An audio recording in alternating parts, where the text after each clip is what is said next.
to boldly go where no man has gone before.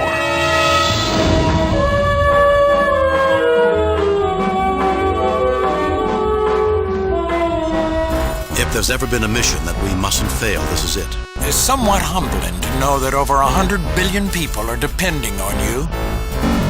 Today on Ancient DOS Games, we're taking a look at the sequel to Star Trek 25th Anniversary, known as Star Trek Judgement Rites. Now, given that this game plays almost identically to its predecessor, you'd think there wouldn't be much to say about it, but it's pretty impressive the amount of effort that went into giving this game some new personality to set it apart from its predecessor. Although it's equally impressive how much got messed up in the jumble. How fitting for a devil to appear on a world that looks like hell.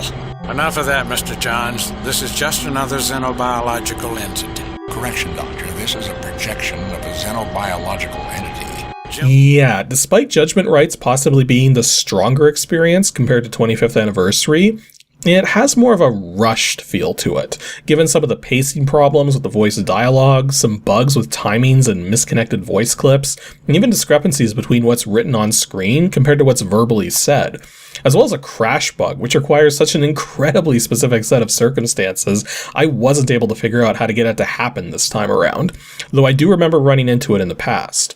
Now that said, the gameplay is a lot more forgiving, with it being far more difficult to enter unwinnable states compared to the first game, and the puzzles are definitely nowhere near as obtuse or abstract, though there are circumstances where, even if you know the solution, you have to do things in an expected order to unlock being allowed to perform the solution, as well as circumstances where the look command is actually necessary to progress.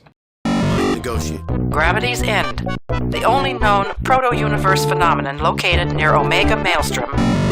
Star Trek Judgement Rites was once again developed and published by Interplay, released right around the end of 1993, and it's a one-player inventory-based adventure game. While it runs exclusively in an MCGA 320x256 color graphics mode, some genius at Interplay had the bright idea of having the installer for the CD-ROM release use an SVGA 640x480 256 color graphics mode. Now, I've read reports that you absolutely need to have SVGA support to install the game from CD, but I can confirm that this is wrong. If you do not have a VESA-compliant SVGA card, the installer simply falls back to a 16-color VGA mode while converting the SVGA graphics to grayscale. As for audio, it supports a fair array of common devices for the time. As for its current release state, and unlike when I covered Star Trek 25th Anniversary originally, both that game and Judgement Rites are available on both GOG and Steam now, with a price tag of $10 on either site, netting you the CD-ROM releases specifically.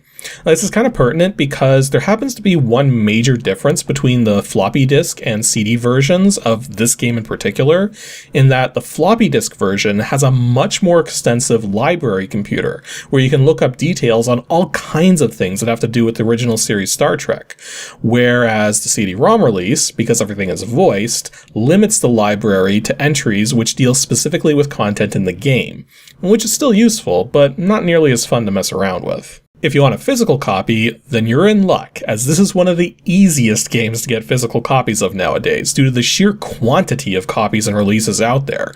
And regardless of which release you go for, the floppy disk release, the original CD-ROM release, even the collector's edition, they all sell for around the same price, $5 to $10 for a loose copy, and $15 to $25 fully boxed. Admittedly though, apart from the game media, there's not much to find in these boxes. Unless you get the collector's edition. That one comes with a pin, a VHS tape, and a second CD with even more content. All of that said though, I found images suggesting an alternate collector's edition, which is disc-based instead of CD-based and comes with a different VHS cassette, as well as evidence of a movie and sound expansion for the original disc-based version. But I couldn't find either of these things for sale anywhere. If they exist though, it means that there's tons of different releases for this game. So if you're trying to go for a complete collection of the different releases, it might prove to be a bit challenging. No matter how good your ships are, they're still being captained by lice-ridden Elasi hypocrites. I would lose all self-respect surrendering to a person like you.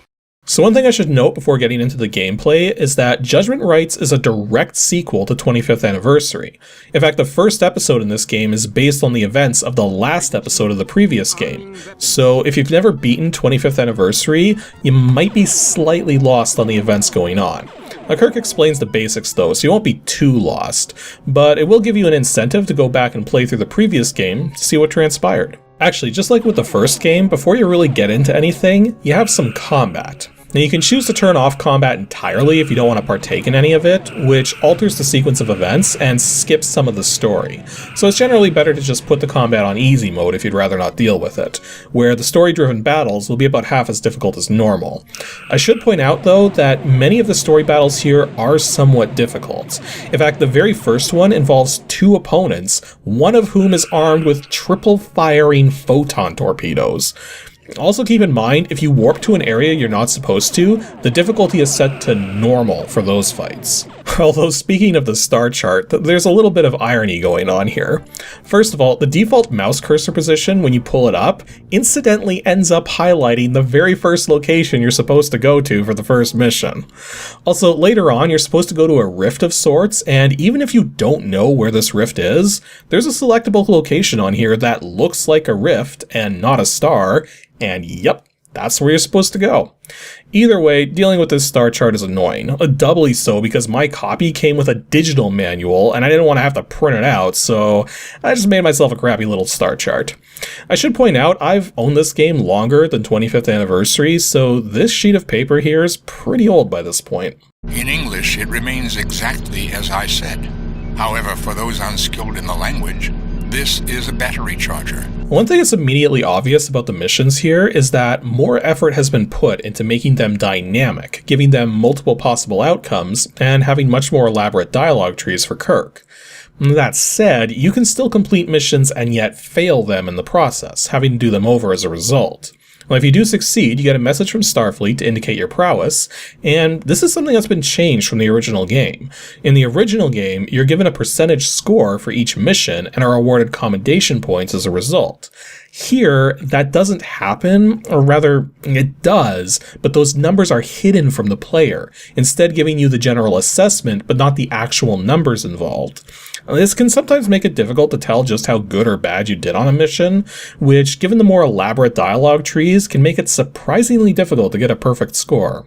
I hate to sound like Spock, but there's more, and it's pretty fascinating.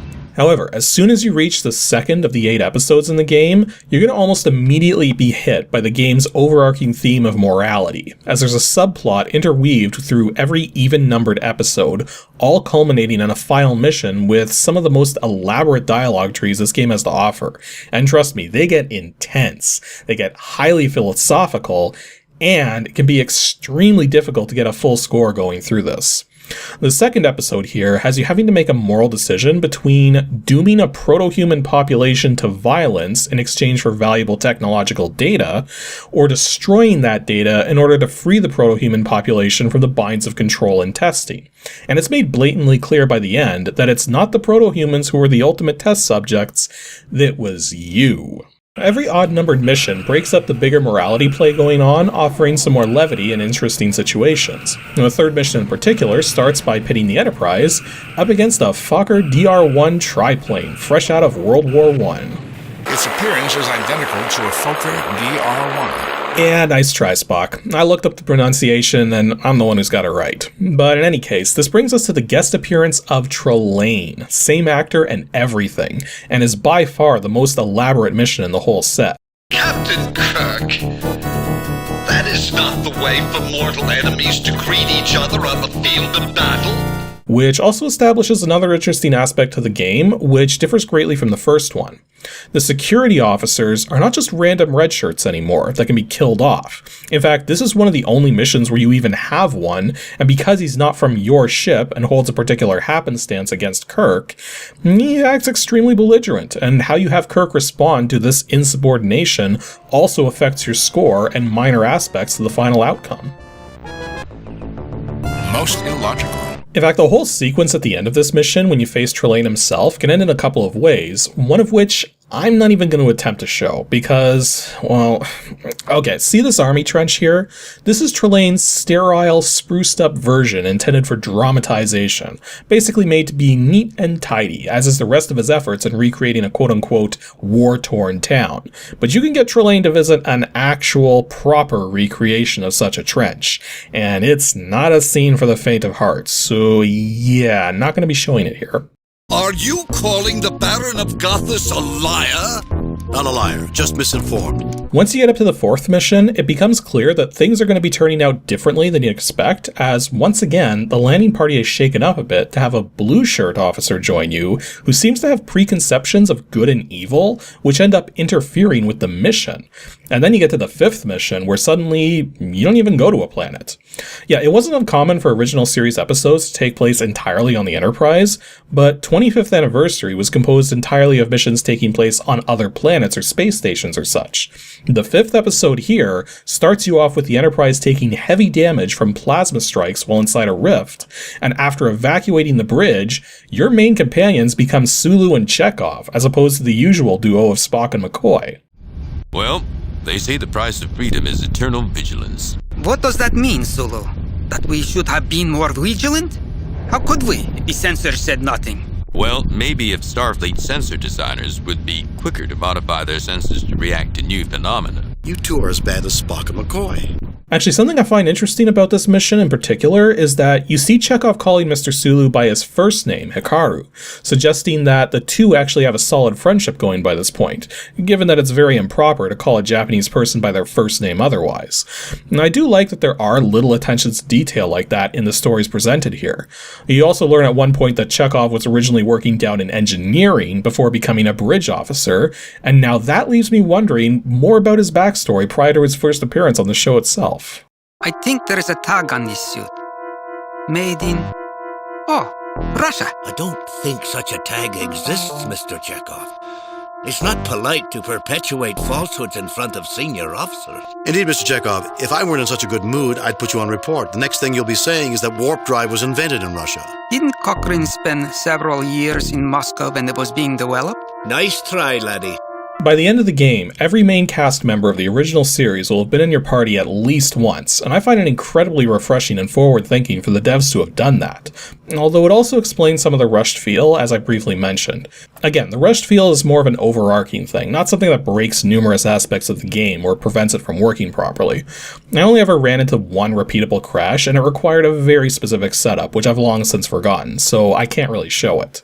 You just have to listen to some of the dialogue too, and you can see right away a lot of this stuff was done on a single take without proper direction to get the inflections and juxtapositions right. Granted, 25th Anniversary had this problem too, but to a much lesser degree. Although I think the most obvious proof that the game was rushed is with the planets. In 25th Anniversary, all the planets look different.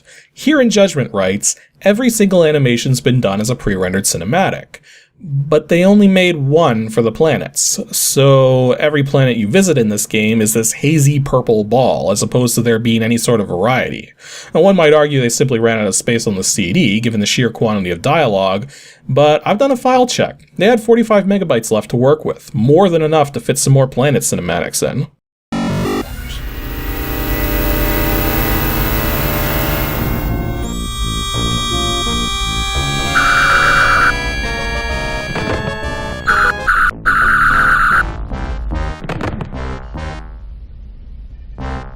Damn it, I'm a doctor, not a target. Overall, despite having more flaws than 25th Anniversary, I like Judgement Rites better, and I feel it fits in well as a proper sequel. The puzzles are far more manageable, there's fewer ways to screw yourself over, and there's a ton more dialogue and possible outcomes than before. It's a lot more heavy-handed on the morality side of things, it gets pretty freaking deep by the end of the game, but also has some levity to break things up, like the whole episode with Trelane. Let's put it this way. If you like sci-fi adventure games, if you like original series Star Trek, or if you enjoyed 25th Anniversary and never played this one, then yeah, this is definitely a game you'll want to try out. Given that this is running a nearly identical engine to 25th Anniversary, the same DOSBox recommendation of 20,000 cycles applies to this game too. Other than that, you shouldn't run into any issues. I mean, so long as you've got your own crappy little star chart at the ready. Anywho, that'll be all for today's episode of Ancient DOS Games. Next up will be an ADG mod video coming out on Saturday, April 4th, and we're going to be going back to a program I covered more recently to rediscover its long-forgotten built-in editing components, and figure out how to use them. So be sure to stay tuned to see if we can figure that all out. Do you want to see the survivors of the Federation destroy Vardane? Not particularly. And Burdell has not treated us with the honor that the soldier class of Vardane demands. Thanks for watching, everyone, and extra special thanks to everyone supporting me on Patreon. Here's just a small selection of you guys.